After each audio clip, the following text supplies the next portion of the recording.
There are these two movements that are taking their place in educational history.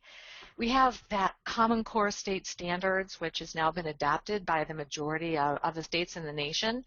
And then we have the addition of a systematic teacher evaluation. Charlotte Danielson's framework for teaching has certainly stood the test of time. And in 2013, she released her updated version of the teaching framework, where she shows how the framework and the Common Core standards work together. So today we're going to explore how both of these innovations, historic innovations, are going to contribute to your success.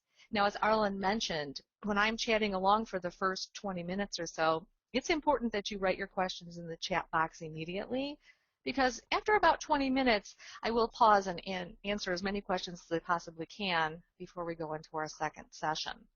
So Charlotte Danielson is our focus for today, and Charlotte Danielson has, of course, been speaking and talking to groups all around the nation. Recently, she was in Illinois, actually last April, and she gave a conversation, a talk about what her beliefs are for teacher evaluation. So Charlotte Danielson, as you know, many of you are overly familiar with Charlotte Danielson, views teaching as a career-long quest. She herself says, you will never be teaching at the distinguished level for the entire day. It's something that we work toward, we set as our goals. And she also definitely understands there are many factors that contribute to student success. But she believes that the quality of teaching is paramount, that everything else aside, in order to create successful learners, it would be the quality of teaching that's going to move us forward. So you should see a link in your chat box. Arlen mentioned it earlier. And let's hear what Charlotte Danielson has to say herself. So I'm going to pause for about a minute or so. I'm going to let you click on the link, and I'll be back in about 90 seconds. If you can't find the link or you're just confused on where to go, just sit and wait for me, and I'll be back in about 90. So go ahead and listen to Charlotte Danielson. Thank you. And so it's part of the obligation of every teacher, as every professional, to be engaged in a career-long quest to improve their practice. It's not an add-on to the job, it's integral to the job of teaching. Because, let's not forget one other thing, there are many factors that influence student learning. The single most important one that happens in the school is the quality of teaching. And so therefore it is everybody's obligation to do what they can to improve that. Now there are other factors as well, even inside the school, right? The quality of the curriculum, the access to resources, and so on. But the quality of teaching is the single most important one, and therefore we would be delinquent if we didn't put good energy and focus on always helping teaching improve. Well, I hope that technology worked for you. In the land of Common Core, as I call it, we're all going to have to just ramp up our technological savvy. It is interesting to hear Charlotte's passion for her teaching framework. So Charlotte Danielson believes, her philosophy is that we want to have kids not only busy in classrooms, but actually intellectually active. Her framework sets classrooms up so that kids are thinking at all times. And it's not that we don't want students to be hands-on, but we want them to be minds-on, as Charlotte Danielson would say. And after all, this student engagement is also one of the foundations for the Common Core state standards. So both of these innovations have similar underlying concepts. The new revised Common Core state standards and the framework, the 2013 framework, both talk about this revolutionary shift from teachers being, I guess, responsible for the success, the improvement in understanding, and the learning of students. And now we're going to put students in charge of their own success, their own noticing the improvements in understanding and monitoring learning. And so both of these two innovations are setting up the conditions for this revolutionary new learning. We have to have our Common Core state standards have a foundation to succeed. Now, Charlotte Danielson says that there is a caveat to this. And if you take a look at the screen, Charlotte Danielson is saying that we're going to all have to acquire new instructional skills. And we probably never have taught for deep conceptual understanding, at least not at the rigor of the Common Core. We've not taught that argumentation, and we've not taught the logical reasoning yet. And so Charlotte Danielson realizes that we have a way to go. She also tells us that classrooms are going to look a little different. The classrooms that are normed after this factory era type schools will no longer score high on the distinguished level of the framework or be able to meet the rigor of the Common Core. So we're going to have to transform schools. It's this 21st century learning communities that we want to put in place as both of these implementations provide us a pathway. So today, this is what we're going to explore.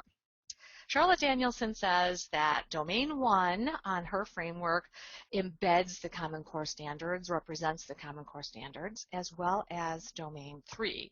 So we're going to take a look at these two domains on the framework through the lens of the English Language Arts Common Core. As you all know, Charlotte herself says that Domain 1 is what happens behind the scenes. She calls it the planning and preparation. You know, all of us are involved in planning and preparing for Common Core. Many of us have been working on mapping the Common Core standards, trying standards activities, and the people that I'm talking to are just grappling for Common Core resources. And so we'll explore all of that. If you take a look here, Charlotte Danielson says 1C, 1E, and 1F are her selections for bridges to the Common Core. But I added 1A. Because 1A provides a touchstone for teachers as they move to the distinguished level. They have to know what the exemplary curriculum is in order for them to perform at distinguished level for teaching on Domain 1. Let's take a look at what that would look like, 1A through the lens of ELA Common Core.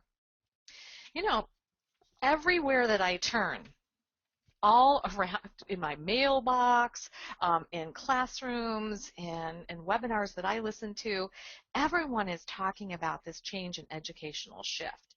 This is a new book, by the way, and if you're an ASCD member, it was delivered to your door. There's this explosion of research and writing about these new learning environments, you know, the ones provided by Teacher Framework and for Common Core. This author is Relie Cossett-Lent, and she talks about in her book the opportunity for change that's resulting from the adoption of Common Core standards and new teaching frameworks. As a matter of fact, she comments in this new book about one of the things we'll have to do for both of these innovations is move away from prepackaged curriculum. Yes, move away from prepackaged curriculum. That's innovative. That's astonishing. Both the distinguished level of the framework, you know, and the philosophy and intent of the Common Core strongly support that the teacher create the in-classroom curriculum rather than a program creating the in-class curriculum. So it is actually impossible to address the intricacies of the Common Core state standards and reach the distinguished level on the framework if you're using prepackaged textbooks, basals, and so forth as your program. I know for the last 4 years, our basal companies and our textbook companies have been saying you have to use our materials with fidelity. You have to use them exactly as they were scripted. Otherwise, you will not be able to prove student success. But actually, it's this lockstep, day-by-day process that ranks at the lowest level of the teaching framework.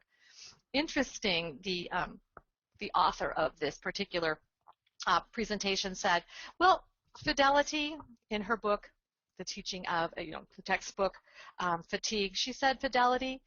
Well, in the quote in her book, she says, I was reminded of a well-respected literacy expert called fidelity the new F word. Now remember, that comes from textbook fatigue. Teachers who are first-rate professionals and care much about their students have been convinced that following the prescribed program is somewhat akin to giving your child an entire course of antibiotics where missing one dose would sabotage the treatment. And so if we think about, Charlotte Danielson's framework and Common Core, we will not be able to anymore just buy a package that will do it all. If you take a look at your screen, I took all of the distinguished criteria in the descriptors for 1A, 1C, 1E, and 1F. And I put them all together in this Wordle just so that we could look together at what's important in the framework. And you can see it talks about appropriate outcomes and individual students, clear cognitive understandings, assessment, learning, concepts within a discipline. And so all of Domain 1 are going to talk about teachers who know the content and their students to provide a perfect blend of instruction. So here's know the content. And if you aren't familiar on your Danielson, I provided this on the slide. I don't necessarily want you to read the slide. I just want you to think about it. And it's there for you later to refer to. Knowledge of the content actually says it all. We have to know the content and structure of the discipline. We have to know the relationships of the discipline that are foundational. And this is my most important one. We have to know how the discipline is best taught. All right, let's take out that lens of Common Core state standards. And here it is. Here's a teacher trying to succeed on 1A. Well, if you want to succeed on 1A, you need to know the smaller components of the larger picture.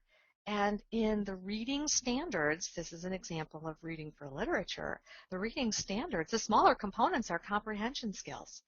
And as an accomplished or distinguished teacher, you would have to know that comprehension is not directly represented or directly taught in Common Core standards, but the Common Core standards rely on the fact that students know how to comprehend.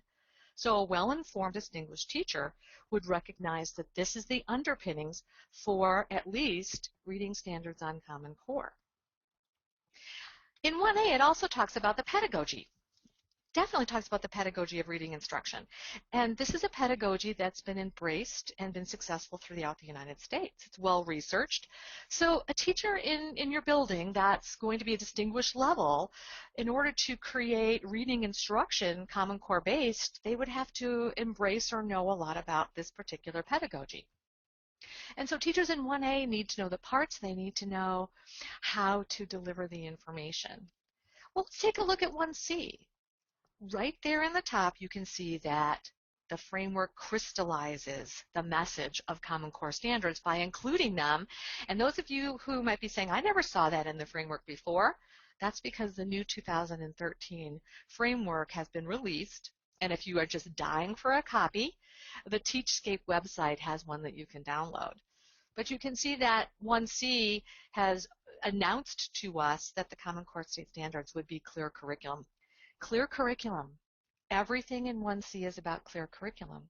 So let's take a look at, let's go back to reading in Common Core state standards, and we can see that in the reading area, numbers 1 through 3, the grade level standards are incredibly clear. They tell students exactly what they need to know about the text.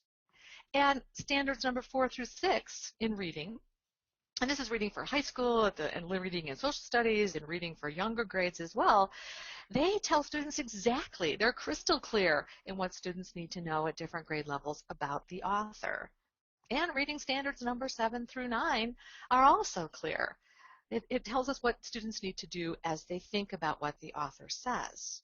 So it's no surprise that all of the sections of the standards, the writing standards, the listening standards, and the speaking standards, and so forth, are all that clarity that's required in Section 1C of the framework.